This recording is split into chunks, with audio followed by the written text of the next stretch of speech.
I want to be in the top 3 fastest men in the country at the end of this year. On the road, you wouldn't last very long. It all sort of came crashing round their ears at Knockhill in 2015 at the Jock Taylor Trophy. I mean, we were doing 100 miles an hour anyway, and it just cleared the gravel trap. We never even touched it.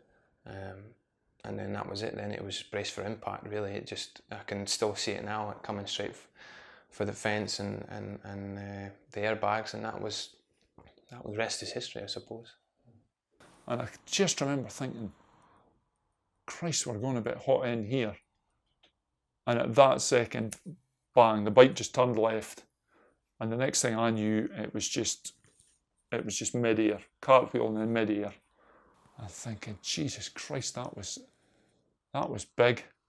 And as you do when you're in a bike racer, the first thing you do, you wiggle the fingers and you wiggle the toes.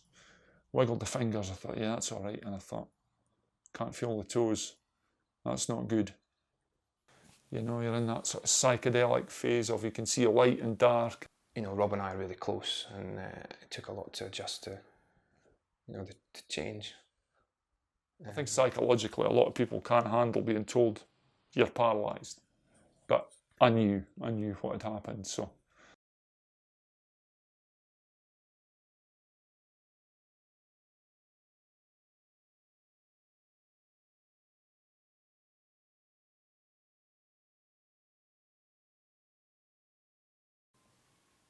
The thing about being in the hospital was, because you're in a specialised unit, everybody there has some level of, or has got to end up with some level of disability for the rest of their life. So I knew what I was doing carried a risk. You always say, I mean, people say, you know, you're there, you're on a bike, you know, you're travelling fast, things can go wrong. I mean, there is a couple of people that I've known, obviously, that have been seriously injured or killed at bike racing, and you accept the risks. That is part and parcel of it. You hope and pray it's never going to happen to you, but it's got to happen to somebody at some point. So when it happened, I in my own mind, I accepted the consequences quite straightforward, because I knew that was a risk of taking it. There was other people in that hospital when I was in who had tripped off a curb. There was people that had slipped getting in the bath. There was a guy that had got run over by a car, you know, and you just think that would be, you know, if I got up in the morning, went for a bath, slipped, banged my head and spent the rest of my life in a wheelchair, I would feel pretty genuinely aggrieved about the whole situation, you know, having never taken a risk in my life. There was one woman who was in there who had been paranoid about going into the attic in her house, and she had to move house, so she had to clear the attic out, and she didn't want to do it, and her brother was in the house, made her go up into the attic to clean the stuff out that was in the attic so she could move house, and she fell through the floor, broke her back, and ended up in a wheelchair, doing the one thing that she didn't want to do. And I just thought, how tough would that be to live with for the rest of your life, because you knew you didn't want to do it, and what you thought was the worst that could possibly happen actually happened. So I thought that, like, psychologically, so I found myself acting almost like as a counsellor to get other people through things that I felt had been you know, like a worse scenario than I'd encountered myself. I spoke to Rob a lot about, you know, passengers and things, and we've got a good friend, Stuart, who's now my passenger, but he's a good friend with Rob and myself. So that was really good, because we could all work together and we could all chat together.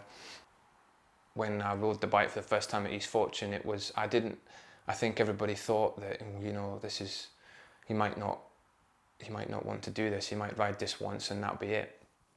But I knew I was ready.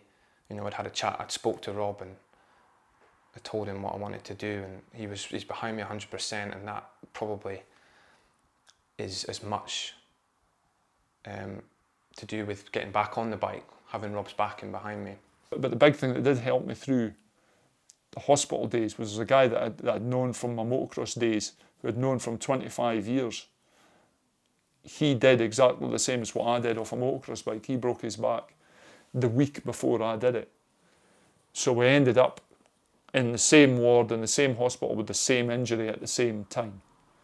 And that was between the two of us, because we knew each other, we were interested in bikes, we had the same sense of humour. That made a massive difference, and I really can't. I can't thank Sean. It's a guy, Sean Dockery. I can't thank him enough.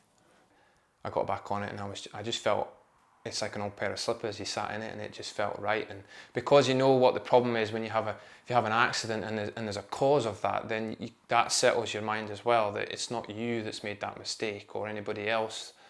So then you're not then worried. You eliminate the problem on the bike. You're not then worried about the bike. You're not worried about you and your ability or anybody else. So that you can clear all that from your mind. It takes time, but I've done it. I don't know what the right word for it is, but it's not sugar coated in any way. You're talking about how shit life is, and you've just got to laugh about it. And a new normal. It's just a new normal. Is what it is.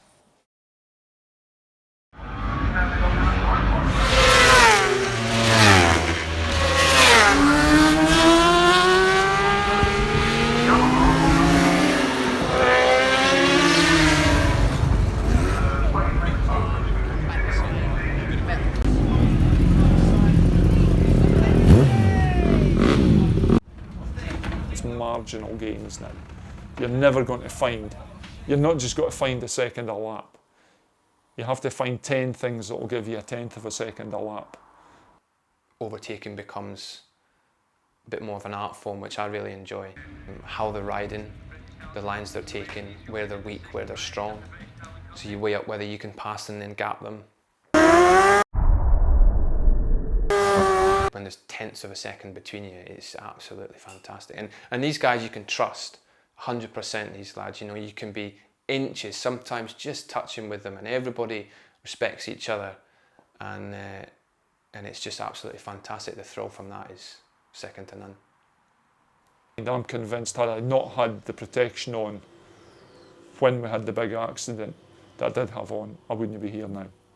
So I mean, anybody that I say, if you're going to do it right. Get the body armour on, get everything on you can, buy the best helmet you can get, the best gloves, anything. Just get the good kit on and look after yourself, and then go and have fun. Is the experience worth the risk? Yeah, I would say it is. I would actually say it definitely is, because it's each to their own, but there's lots of things in life that can take you that you could do nothing. You can still take you cruelly. So I think living life to the full is a cheesy line, but it's the truth. If I got the chance to get back out on a bike, yeah, I'd be there. I'd have a go. I don't know if I'm quite fit enough yet, but there's only one way to find out. So I don't think my wife would be greatly impressed with that. But next year's target? Next year's target is to win the championship, without a doubt. There's not a doubt in my mind that next year I will challenge for the British Championship.